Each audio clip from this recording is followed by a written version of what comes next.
मेरठ में कानून व्यवस्था से परेशान लोग पोस्टर लगा के अपने पुराने एसपी को बुलाने की मांग कर रहे हैं। तब के तत्कालीन एसपी आज लखनऊ में महिला पोस्ट के आईजी बन चुके हैं। ये आपका वर्तमान है, लेकिन अपने कुछ पास्ट के बारे में बताएं। आपका बचपन, आपकी फैमिली, आगरा से आपका एटा का सफर या आपकी आईआईटी रुड़की तक की जद्दोजहद कुछ बताएं। हाँ, मेरा बचपन एक जो सामान्य भारत के जो मध्यम वर्गीय परिवार होते हैं वैसे ही मेरा बचपन था। किसान परिवार से मेरा ताल्लुक है और शुरुआती दौर में जब पढ़ने जाते थे तो क्लासरूम वगैरह तो नहीं हुआ करते थे, हम लोग पेड़ के नीचे ही पढ़ाई करते थे। जी जी। और लेकिन हाँ, उन दिनों एक कभी कभी बड़े अच्छे अध्यापक लोग होते थे, तो उनमें से किसी एक ने मेरे फादर से कहा कि ये लड़का पढ़ने में अच्छा कर सकता है, इसकी पढ़ाई, ये अच्छे क्वेश्चंस पूछता है। तो इस बात से प्रेरित होके मेरे फादर ने मेरी पढ़ाई पर फोकस करना शुरू किया और फिर हम लोग एक छोटा सा शहर है एटा, वहाँ चले गए। जी जी। और वहाँ पे भी एक बहुत ही साधारण से स्कूल में मेरी पढ़ाई हुई है। मैं कभी कॉन्वेंट एजुकेटेड स्कूल्स वगैरह होते हैं वहाँ कभी नहीं पढ़ा। बहुत छोटे छोटे स्कूल्स होते हैं, मेरी पढ़ाई वहीं पे हुई है। और जब मैं 6th स्टैंडर्ड में आया पहली बार, तो मैंने ये जो इंग्लिश में जो वर्ड्स होते हैं, A for apple and B for boy, ये मैंने तब आकर सीखे। मैं काफ़ी बड़ा हो गया तब जाके मैंने सीखा। तो naturally English as a language बड़ी पुअर थी मेरी। और उसके बाद there was no college in Etah, तो वहाँ पे सिर्फ एक ही कॉलेज था, गवर्नमेंट इंटर कॉलेज। तो हम गवर्नमेंट इंटर कॉलेज में रह के मैंने पढ़ाई की। अपना 12th मैंने यूपी बोर्ड में हिंदी मीडियम से पास किया। हालिया फिल्मों में जो नई फिल्में आ रही उसमें भी दिखाया गया है, या चेतन भगत साहब के आप नॉवेल उठा लें तो आईआईटी को मतलब बेस्ट लव प्लेस के तौर पे आजकल दिखाया जाता है। आप आईआईटी रुड़की के छात्र रहे हैं, आपके जहन में कुछ याद है आईआईटी की? कुछ संघर्ष, कुछ कहानियां, कुछ इश्क, कुछ लड़ाइयां, कुछ भी? देखिए, कॉलेज डेज हर एक की लाइफ में बड़े रोमांच पैदा करता है। आप किसी से भी पूछ लीजिए, कॉलेज डेज की बात आएगी तो सबसे पहले उसके चेहरे में मुस्कुराहट आती है। सही बात है। उसके बाद उसकी कहानियां किससे आते हैं। और लेकिन मेरे लिए कॉलेज का सफ़र बहुत आसान नहीं था, क्योंकि 2 प्रॉब्लम्स थी। पहली प्रॉब्लम थी कि मेरी इंग्लिश बहुत कमज़ोर थी, और जब मैं वहाँ कॉलेज में था तो वहाँ पे काफ़ी अच्छी इंग्लिश पढ़ने वाले बच्चे आते थे, तो जनरली मजाक उड़ने के डर से आप बोल नहीं पाते थे। जी, होता है। हाँ। कि क्योंकि वो लोग इतना अच्छा बोल रहे हैं, उनके सामने आप बोलोगे तो वो बुली करते थे। तो बुलिंग ने मन पे काफ़ी ये नेगेटिव असर डाला कि मुझे ये सब चीज़ें नहीं आती हैं, इनको आती हैं। और अब जब मैं सोचता हूँ तो मैं सोचता हूँ उनमें से कुछ एक के फादर ब्रिगेडियर्स थे, कुछ एक के फादर IAS ऑफिसर्स थे, IPS ऑफिसर्स थे। तो मैं सोचता हूँ कि जो ट्रेनिंग मैं आज अपने बच्चों को दे रहा हूँ वो ट्रेनिंग वो उनके पास पहले से थी। They were definitely far better off than us. सही बात है। वो बहुत मतलब वो जो घर के अंदर जो ट्रेनिंग मिलती है, लीडरशिप की जो ट्रेनिंग मिलती है, वो हम लोगों के पास नहीं थी। मतलब एकदम रॉ थे। तो काफ़ी दिक्कतें आई। साथ में टीचर्स का भी एक मैंने नोटिस किया रहता था कि जो लोग अच्छा स्कोर कर रहे हैं दे आर वेरी गुड, और जो अच्छा स्कोर नहीं कर रहे हैं वो उनको बिल्कुल गार्बेज समझ लेते हैं। जबकि हमारे टीचर्स को ये ध्यान रखना चाहिए कि जो ये इस बात पे तो दुनिया में बहुत रिसर्च हो चुकी है कि जो बहुत अच्छे स्टूडेंट्स होते हैं, बहुत ही अच्छे स्टूडेंट्स होते हैं, A++ जो स्टूडेंट्स होते हैं, जनरली लाइफ में वो बहुत अच्छा नहीं कर पाते हैं। सही है। ये चीज़ वो भूल जाते हैं। सही है। लाइफ में बहुत अच्छा करने वाले अगर आप 100 नाम उठा के देखें, वो सब के सब बहुत ही एवरेज स्टूडेंट थे, लेकिन उनके अंदर एक चीज़ थी जिसे कहते हैं ग्रिट, एक कुछ करने का एक जुनून सवार था, तो उन्होंने अच्छा किया।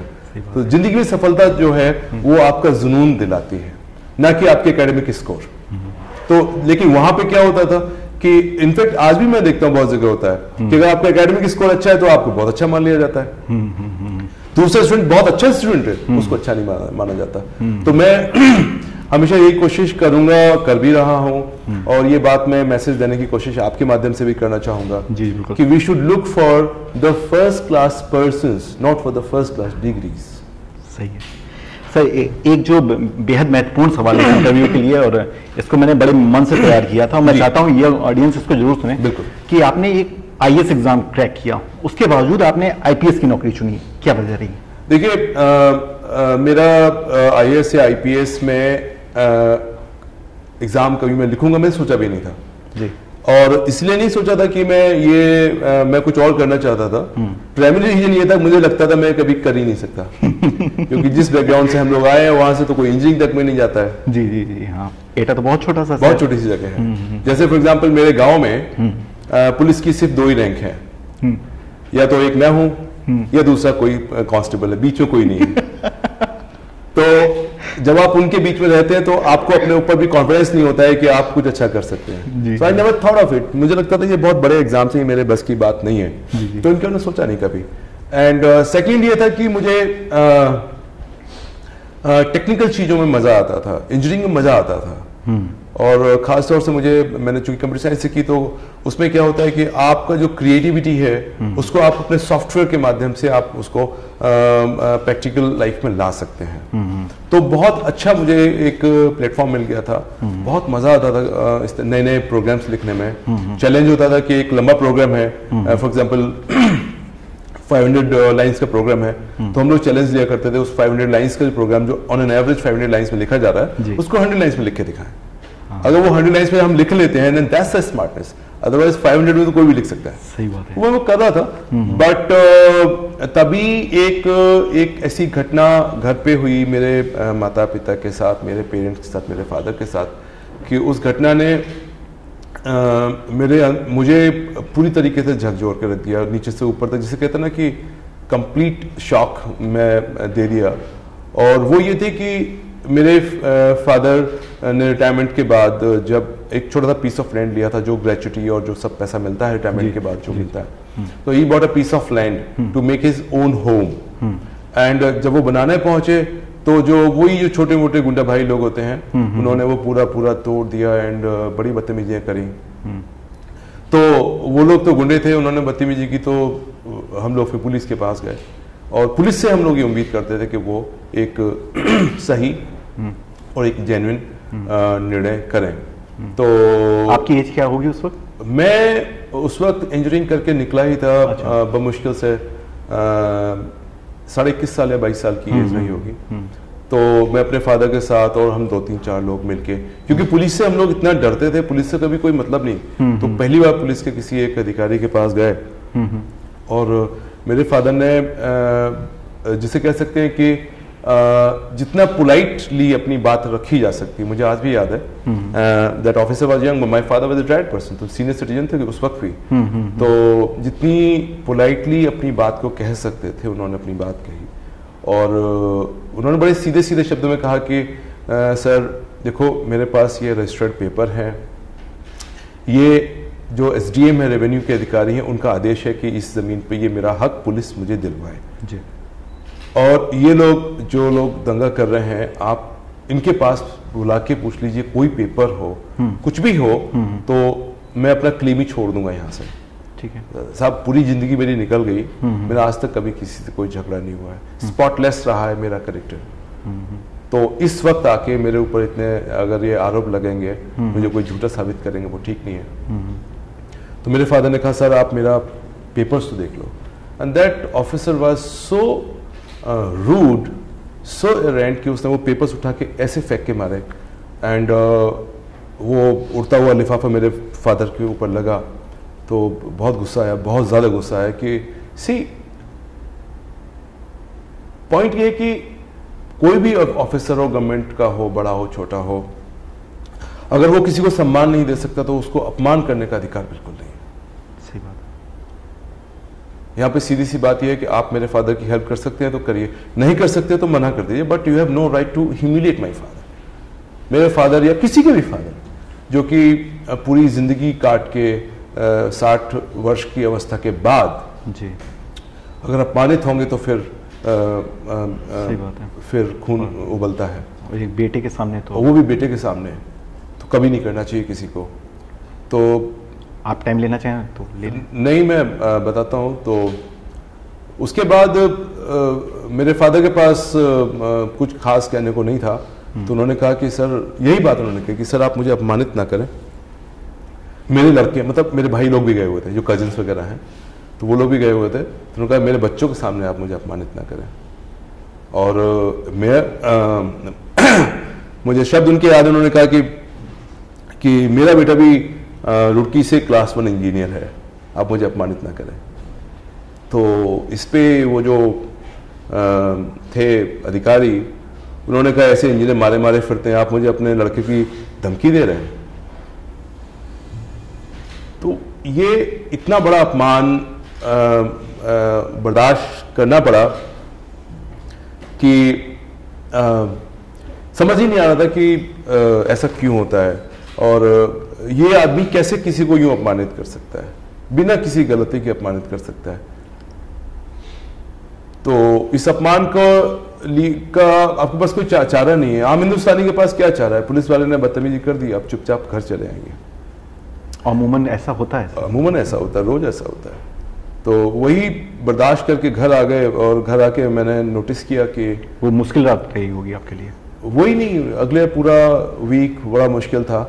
और मैंने नोटिस किया कि मेरे फादर का वेट बहुत तेजी से कम हो रहा है। एंड यू नो यहाँ पे एक चीज रियलाइज की कि हम लोग जो युवा होते हैं ना जी, हम लोगों के पास ड्रीम्स होते हैं, सपने होते हैं, कल हम ये करेंगे देखेंगे। जी जी। लेकिन जो लोग बुजुर्ग होते हैं उनके पास सपने नहीं होते, उनके पास मेमोरीज होती हैं। सही बात है। और इस पर्टिकुलर केस में जो मैंने महसूस किया वो ये कि मेरे फादर का ऑनर, सेल्फ रिस्पेक्ट जो उन्होंने पिछले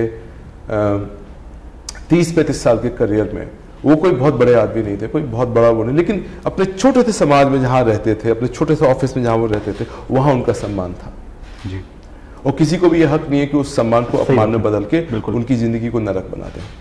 वो बहुत अपमानित महसूस कर रहे थे। एंड मैं महसूस कर रहा था कि उनका वेट कम हो रहा है। तो मेरी मदर ने कहा कि अगर यही हाल रहा तो your father may not survive long. And that was you know a really very painful thing कि because of one errant behavior of one person has come on the verge of death। तो उस तनाव में ये जो निर्णय था कि मुझे सिविल सर्विसेज क्रैक करना है, ये उस तनाव में to restore the respect of my father, hats off you, that's it. I never wanted to become a cop, I never wanted to become IAS। मेरा ना तो ये मेरे एग्जाम मेरी हद में थे और ना मैं बनना चाहता था, बिकॉज मेरे ड्रीम से मैं कुछ क्रिएटिव काम करूं। But just for one thing, I wanted the blessings of my parents on me। Second, आप किस बात के पुत्र हैं अगर अपने पिता के सम्मान की रक्षा न कर पाए? सही बात है, बिल्कुल। So I thought कि come what may, I will give my 100% to it।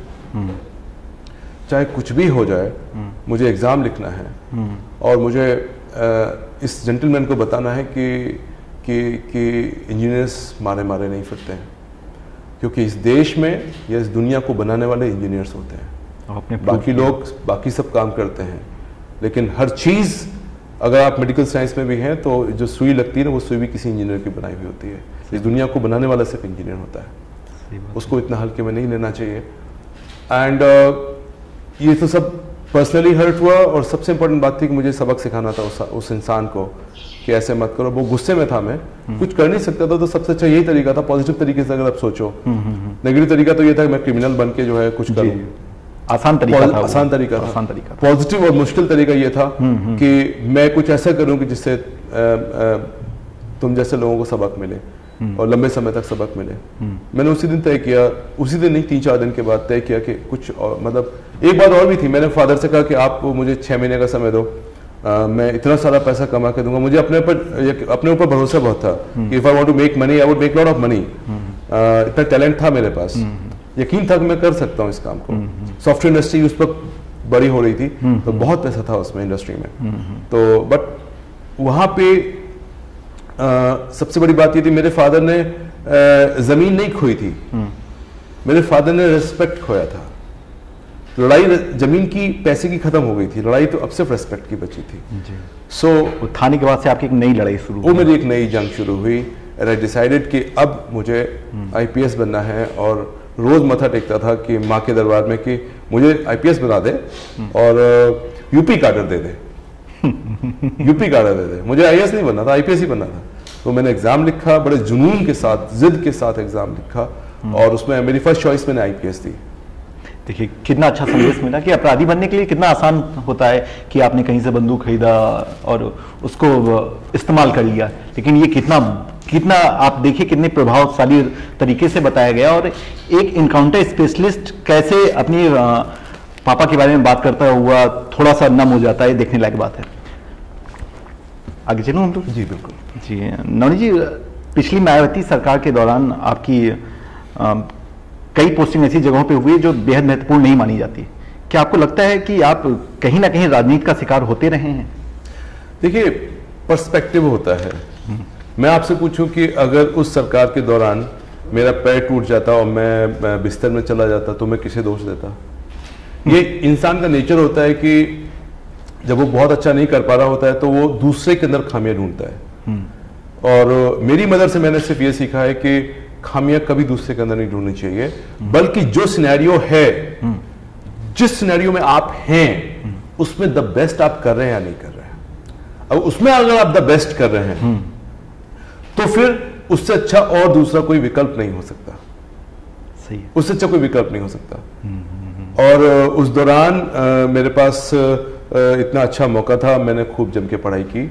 Second, जो मैंने आपको बताया कि मेरी इंग्लिश बहुत कमजोर थी। I had lot of time to improve my English and I wrote GMAT, I wrote CAT, दोनों मेरे। I was almost 38-39 at the time, और मैं 22-23 के यंग लड़कों के साथ कॉम्पीट कर रहा था। और मैं आपकी 2010 में कंप्लीट हुई है और 2010 में मैंने I got admission offer from the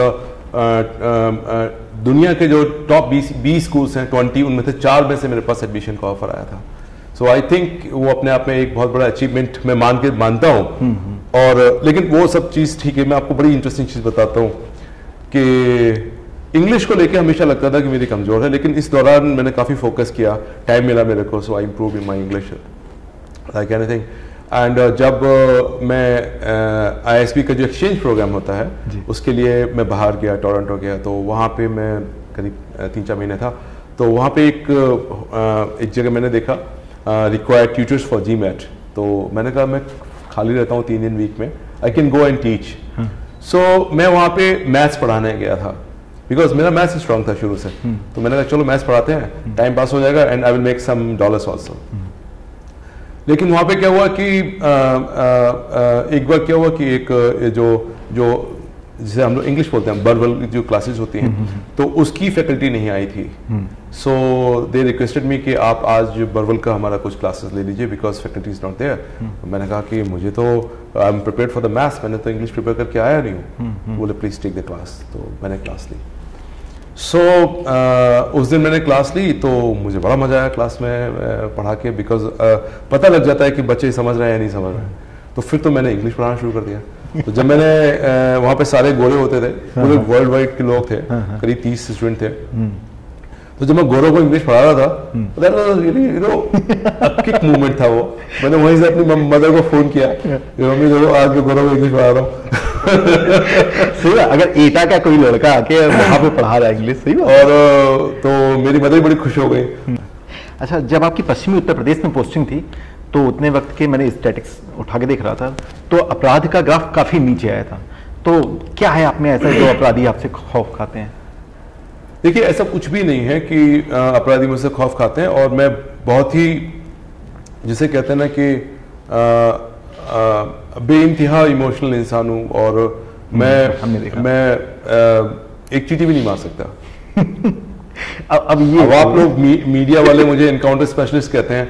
आप मेरे घर पे जो मेरी डॉटर है, जी माय सन है, उनसे मेरा बिहेवियर पूछिए, मेरी मदर से। सो वो अब आपने पूछा क्राइम पे कंट्रोल किया था, सिर्फ ये था कि क्राइम को पे कंट्रोल करने का जो मेरा एक रीजन था वो ये था कि शायद मेरा नेचर थोड़ा इमोशनल है, तो मैं प्रोफेशनल से ज्यादा कभी कभी इमोशनल हो जाता था चीजों में, जाके अंदर घुस के देखता था। और कभी कभी आप पर्सनल तो नहीं हो जाते हैं उस घटना को लेके? पर्सनल नहीं होता था, पर्सनल तो नहीं, लेकिन इमोशनल जरूर हो जाता था। क्योंकि ये चीज भी बचपन से सीखी है कि अगर आपको सही जजमेंट करना है, सही निर्णय लेना है, तो जो पीड़ित है उसके पैर में जाके देखो, उसकी जगह खड़े होकर देखो कि क्या सही होना चाहिए, क्या गलत होना चाहिए। सही। तो अगर आप वहां से बैठ के देखते हैं तो अमूमन तौर पे आपकी अंतरात्मा सही निर्णय लेती है। 2006 में वाराणसी के गंगा घाट पे बम धमाके हुए, ऐसा माना जाता है कि वो आपके करियर की कुछ बड़ी सफलताओं में से एक है, आप भी ऐसा मानते हैं? देखिए, मैं वो कहता हूँ कि अगर मैं इसका काउंटर क्वेश्चन ये करूं कि अगर मैं ये करता, राइट, जो मैंने नहीं किया और जिसकी वजह से बम धमाके हो गए, हाँ, मुझे ये अफसोस हमेशा रहेगा कि वो जो एक्सप्लोजन हुआ वो मेरे टाइम में क्यों हुआ। ये तो कई बार लगता है कि ऐसा नहीं होता तो बहुत अच्छा था, लेकिन वो चीज़ हमेशा, लेकिन वो एक ऐसा पन्ना है मेरे करियर का जिसको आप मिटा भी नहीं सकते और जिसको इम्प्रूव भी नहीं कर सकते, उसमें इम्प्रूव करने का कोई स्कोप नहीं है। हाँ। अगर होता तो मैं वो जरूर करता। सर, आपके बारे में तमाम जानकारियां जुटाते वक्त मैं मीडिया वेबसाइट को देख रहा था तो आपकी आलोचनाओं को लेकर एक लंबी फेहरिस्त मुझे मिली। लखनऊ ही के वरिष्ठ पत्रकार संजय शर्मा आपको अपने एक लेख में राजनीतिक व्यक्ति मानते हैं। नवभारत टाइम्स लिखता है सिकेरा मतलब हादसा, और भी ऐसी तमाम चीजें। क्या कभी भी एक पल के लिए आपको अफसोस हुआ कि गलत जॉब में आ गया हूं? नहीं, देखिए, आप ये बात मान के चलिए कि मीडिया ने ही इतना अच्छा लिखा है तभी तो आप मेरा इंटरव्यू करने आए हैं आज। मेरे पास वो भी है, मेरे पास है वो भी है। तो मेरी अगर मैं अपेक्षा करूं मीडिया से कि भाई सिर्फ आप मेरी तारीफ लिखते रहिए, मेरे बारे में कोई नेगेटिव बात मत लिखिए। सर, ये अपने एम्बिशियस प्रोजेक्ट आपका 1090 है, इसके बारे में कुछ बताएं। 1090 के बारे में भी वही चीज़ है कि ये भी एक सम्मान की लड़ाई है। जैसे मेरी अपनी लाइफ को मैं कहता हूँ तो मेरे वो लाइफ की शुरुआत कहता हूँ मेरे पिता के सम्मान की लड़ाई थी, लेकिन 1090 अगर इसको आप देखें तो ये एक तरीके से हमारी जो सभी महिलाएं हैं, माताएं बहनें, उनके सम्मान की लड़ाई है। मैं बताना चाहूँगा कि जो मेन इशू है वो है कि हमारी जो बच्चियाँ हैं जब वो पैदा होती हैं घर में और वो 4-5 साल से बड़ी होकर जब समझदार होना शुरू होती हैं, वो 2 शब्दों का हमेशा उनको 2 शब्द हम सुनाते हैं और उनको सुनाने का पर्पज़ ये नहीं होता है कि हम उनका बुरा चाहते हैं, अनजाने में हम उनको कमजोर बनाते हैं। और उनमें से पहला शब्द है इग्नोर करो, बेटा इग्नोर करो। भाई ने अगर उसकी पेंसिल छीन ली, बेटी गुस्सा हो रही है तो माँ कहती है कोई बात नहीं बेटा इग्नोर करो, हम तुमको नई पेंसिल दिला देंगे। अरे भाई क्यों नहीं दिला देंगे, उसका हक है, उसको मिलना चाहिए। तो 2 चीजें हैं, इग्नोर करो और दूसरी चीज है टॉलरेट करो। कोई घटना हो गई तो कोई बात नहीं, अब इसको टॉलरेट कर लेते हैं। तो होता क्या है कि अगर आप किसी बच्ची को जो 5 साल की है और 20 साल की जब तक होगी, 15 साल लगातार 2 ही चीजें बता रहे हैं, इग्नोर करो टॉलरेट करो, इग्नोर करो टॉलरेट करो, तो उस बच्ची के अंदर अपराध के खिलाफ, अपमान के खिलाफ लड़ने की क्षमता खत्म हो जाती है। सही बात है, कम नहीं हो जाती, खत्म हो जाती है। और सबसे बड़ा जो मैं बताना चाहूँगा आपके चैनल के माध्यम से कि एनसीआरबी का डेटा है 92% अत्यंत गंभीर अपराध जो महिलाओं के प्रति होते हैं वो घर में होते हैं। घर का मतलब या तो आपके किसी बहुत ही जान पहचान के व्यक्ति परिचित के द्वारा किए जाते हैं, अड़ोसी पड़ोसी के द्वारा किए जाते हैं या रिश्तेदार के द्वारा किए जाते हैं। क्यों ऐसा होता है?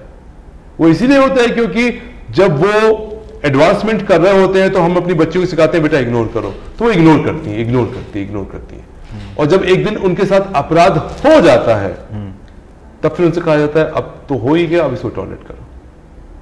तो वो जिंदगी, पूरी जिंदगी कुड़ कुड़ के काटते हैं क्योंकि उनको कभी इतनी साहस कोई नहीं देता कि आप इसको लड़ो। और जब तक महिलाएं लड़ेंगी नहीं तब तक जीतेंगे कैसे? तब तक समाज बदलेगा नहीं। सही बात है। ये पुरुष प्रधान समाज है, यहां पर महिलाओं को अपना हक लड़के लेना होगा। सही बात। चिल्ला कर लेना होगा, चीख कर लेना होगा, देगा कोई नहीं। सही बात। और उसके लिए जरूरी है कि वो बोलें। उनको सबसे पहले डरा दिया जाता है कि अगर आप बोलोगी तो आपका नाम खराब हो जाएगा, समाज में बदनामी हो जाएगी, आपकी शादी नहीं होगी। ये डर उसके अंदर इतना भर दिया गया है कि वो बोल नहीं पाती। तो इस डर से कैसे निकलें, कैसे इस जो कुरीतियां हमारे समाज में है उनसे कैसे लड़ें? तो इन सब की जब बात हुई और जब ये प्रॉब्लम्स जो है हमारे माननीय मुख्यमंत्री जी श्री अखिलेश यादव जी के पास तक सीधे सीधे आने लगे, उनका जो जनता दर्शन होता है जहाँ पे जनता के लोग आते हैं, डायरेक्ट बात करते हैं, ये प्रॉब्लम्स वहां तक पहुंचने लगी। तो प्रॉब्लम बहुत गंभीर हुई। तो मुख्यमंत्री जी ने मुझसे कहा कि क्या इसमें हम कोई सार्थक कदम कर सकते हैं? तो मैंने कहा सर बिल्कुल, हम सब लोग मिलके एक सार्थक कदम उठाएंगे। एंड फिर बहुत सपोर्ट मिला एंड उसकी वजह से 1090 बना। और 1090 के अंदर सबसे बड़ी बात यह है कि ये विमेन हेल्पलाइन नहीं है, मैं फिर से बताना चाहूंगा, ये विमेन हेल्पलाइन नहीं है, ये विमेन पावर लाइन है। और इसका जो उद्देश्य है वो विमेन को एम्पावर करना है, ताकि वो कोई भी अपमान बर्दाश्त ना करे और हर अपमान के विरुद्ध अपनी आवाज उठाए और लड़े। वो कैसे संभव है? देखिए, हर लड़की को कहा जाता है कि अगर आप शिकायत करोगी तो आपका नाम खराब हो जाएगा और कल को समाज में बदनामी हो जाएगी। 1090 आपकी अपनी ताकत है। आप यहां पर बेफिक्र होकर कोई भी छोटी से छोटी बात जो आपको लगता है अपमान है, आप शिकायत करें, आपका नाम हमेशा गोपनीय रखा जाता है। विमेन पावर लाइन कभी भी आपके नाम को डिस्क्लोज नहीं करती, यहां तक कि वो आपके पेरेंट्स को भी नहीं बताती कि आपकी प्रॉब्लम क्या है। We respect you as an individual. हम लोग, आप नारी हैं उसका सम्मान करते हैं, आप महिला हैं उसका सम्मान करते हैं, आप भारत की नागरिक हैं उसका सम्मान करते हुए आपकी गोपनीयता अक्षुण्ण रखते हैं, उस पर कभी कोई प्रश्न चिन्ह नहीं लगेगा। तो सबसे बड़ा जो डर है उसको मन से निकाल दीजिए, आपकी गोपनीयता पर कोई क्वेश्चन नहीं उठेगा, आपकी शिकायत एकदम गोपनीय रूप से डील की जाएगी। That is number 1। नंबर 2, हर हालत में 1090 पर आपकी बात एक महिला पुलिस अधिकारी द्वारा ही सुनी जाएगी, सो दैट कि आप अपनी बात बेफिक्र होकर पूरी बात खुलकर कहें। तीसरी बात जो 1090 कहती है वो ये कि चाहे कुछ भी हो, कोई भी कंडीशन क्यों ना आ जाए, हम आपको पुलिस थाने में या पुलिस चौकी में नहीं बुलाएंगे, क्योंकि ये बड़ा प्रॉब्लम है कि पुलिस थाने वो लड़की चलेगी, अरे वो तो चलेगी, ये तमाशा हो जाता है। सो वी जो लड़कियों की मेजर प्रॉब्लम्स हैं, यही 3 है, वो हमने खत्म कर दी। नाउ इट इज 1090, आप आराम से कॉल करिए। एंड चौथी जो सबसे बड़ा जो चेंज इसमें आया है, वो चेंज ऐसा है जिसने पूरे देश में बाकी सभी राज्यों को बताया है कि विमेन पावर लाइन या विमेन के जो हेल्पलाइन नंबर से कैसे काम करना चाहिए। वो ये है कि एक डर और होता है महिलाओं के मन में कि लेट्स से एक बार उन्होंने शिकायत की और उनकी मदद हो गई, उसके बाद क्या होगा? वो लड़का फिर से कोई रिवेंज ले सकता है, कोई दोबारा से परेशानी कर सकता है। तो विमेन पावर लाइन ने एक बहुत ही अद्भुत व्यवस्था इसमें की है, वो ये की है कि प्रॉब्लम सॉल्व होने के बाद भी 3 महीने तक ये सेवा आपसे लगातार पूछती रहती है कि मैडम सब ठीक ठाक तो है, कोई समस्या तो नहीं। यदि कोई समस्या आपके सामने आती है तो तुरंत हमारी ये टीम है वो उसमें एकदम मौके पर पहुंचकर लीगल कार्रवाई करती है, लीगल एक्शन लेती है। कुल मिलाकर हम आपके साथ हमेशा बने रहेंगे, आप बेफिक्र होकर शिकायत करें। अगर मैं पिता होता और आप मेरी बच्ची होती, आप मुझे उस तरीके ले सकते हैं कि आप पिता से शिकायत कर रहे हैं। तो ये एक सेवा एक तरीके से एक पिता का रोल, एक बड़े भाई का रोल, एक अननोन बन के, एक अननोन फादर, अननोन ब्रदर या अननोन एक दोस्त, अननोन फ्रेंड है आपका, जहां पे शिकायत कर दीजिए। सिर्फ फोन करना, इतना आसान तरीका है, एक फोन कर दीजिए। और जो हमारी लड़कियां जो मोबाइल ऐप्स यूज करती हैं या व्हाट्सएप यूज करती हैं, SMS यूज करती हैं, इंटरनेट यूज करती हैं, तो 1090 पर आप किसी भी तरीके से पहुंच सकते हैं। हमें सिर्फ आपकी एक कंप्लेंट चाहिए, आप उस पर किसी भी माध्यम से कंप्लेंट करें और अपने ऊपर कोई अपमान ना होने दें। और जो मैं एक बात और बताना चाहूंगा कि विमेन पावर लाइन का जो इसका जो लोगो है, आप ध्यान से देखें कि एक मुस्कुराता हुआ एक चेहरा है, एक हंसती हुई कॉन्फिडेंट एक लड़की का एक फोटो है। ऐसा पूरे देश में कभी नहीं था। जब भी कोई हेल्पलाइन नंबर होता था तो उसमें होता था एक रोता हुआ चेहरा, एक ट्रोमेटाइज्ड चेहरा, और उसमें शब्दों का प्रयोग होता था, अगर आप ऐसे उससे परेशान हैं तो कॉल करें। सही बात है। Women power line is not like that. हम वो दुखी चेहरा प्रमोट नहीं करना चाहते। आज के युग का नए भारत का निर्माण ये मुस्कुराता हुआ चेहरा करेगा। क्या बात है, इसीलिए विमेन पावर लाइन बहुत डिफरेंट है। और इसीलिए विमेन पावर लाइन की जो आज प्रॉब्लम है कि हमारी लाइन हमेशा एंगेज रहे। आपने महिलाओं की बात की, उनकी सुरक्षा की बात की। पिछले दिनों मोहनलालगंज की एक बेहद शर्मनाक घटना हुई, बड़ा सर नीचे हुआ उसकी वजह से। उसके बाद उसको लेके खुलासे हुए, खुलासे में जो इस तरह के तथ्य आए, लगातार आलोचनाएं होती रही, आप भी आलोचनाओं का शिकार रहे। शायद इसकी एक वजह यह भी रहता है कि आप फेसबुक पे काफी सेलिब्रिटी के तौर पे देखे जाते हैं, लोग आपको काफी फॉलो करते हैं, इसीलिए आपकी आलोचनाएं ज्यादा होती हैं। क्या आपको लगता है ये एक वजह है कि क्यों एक सर्टेन बंच ऑफ कि जब भी कोई ऐसा कांड होता है लोग आपके ऊपर तुरंत आ जाते हैं कि नहीं ये है, ऐसा क्यों होता है?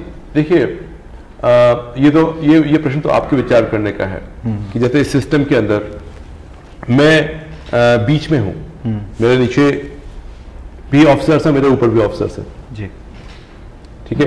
तो जब मैं एसएसपी था तो मीडिया का अटेंशन एसएसपी के ऊपर रहता था, अब मैं डीआईजी हूं तो मेरे ऊपर आ जाता है। जैसे मैं आपको बहुत ही जल्दी 2-3 उदाहरण देना चाहूंगा जी।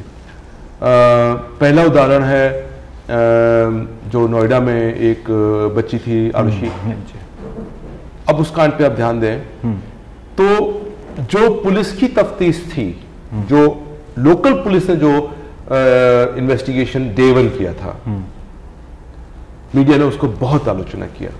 वहां पे बाद में सारे अधिकारी भी ट्रांसफर हो गए, सब हो गया लास्ट में, लेकिन आखिरी में वही सीबीआई में होने के बाद, कोर्ट में लड़ने के बाद, आज कोर्ट में जो उनके ऊपर चार्जशीट हुई है तो एग्जैक्टली वही चार्जशीट है जो लोकल पुलिस ने सबसे पहले कही थी। एक कांड हुआ था, कविता कांड हुआ था मेरठ में जी, वो कांड भी मैंने हैंडल किया था और बड़ी आलोचना हुई थी उसमें, बहुत आलोचना हुई थी। सीबीआई में जांच हुई, बाद में उसकी भी सीबीआई जांच हुई और अल्टीमेटली चार्जशीट कौन सी लगी? चार्जशीट एग्जैक्टली वही लगी जो चार्जशीट मेरठ पुलिस ने लगाई थी। सिमिलरली मोहनलालगंज का जो केस है, इसमें भी काफी हल्ला मचा। तो जब चारों तरफ से हमला शुरू हुआ तो उसको मैंने कहा था, जिस पे मैं आज भी स्टैंड करता हूं, कि अगर ये इन्वेस्टिगेशन जो लखनऊ पुलिस ने की है, जिसको मैंने सुपरवाइज किया है, अगर कोर्ट में ये फेल हो जाती, यहाँ ये भी बोला गया आप अहंकारी हो गए, ये भी कहा गया अहंकारी हो गए। तो द पॉइंट इज कि सही बात को सही कहने को अहंकार नहीं कहते। और मोहनलालगंज के इस पे मैं ज्यादा टिप्पणी इसलिए नहीं करूंगा क्योंकि वो सब जुडिस है, कोर्ट में है, लेकिन मैंने जो बात कही थी मैं फिर से आपके चैनल के माध्यम से कहना चाहूंगा। तो मैं आज फिर कह रहा हूं कि हम लोगों ने जो इन्वेस्टिगेशन की वो सही थी, वो बिल्कुल सही की। आपकी छवि जो है बेहद सख्त पुलिस ऑफिसर की है, तो बहुत व्यक्तिगत सा सवाल कर रहा हूँ, कभी रोते हैं आप? कभी अपनी असफलताओं को लेके या दूसरे के दुख को देखे कभी रोते हैं शाम को? मैं आपसे कहा ना कि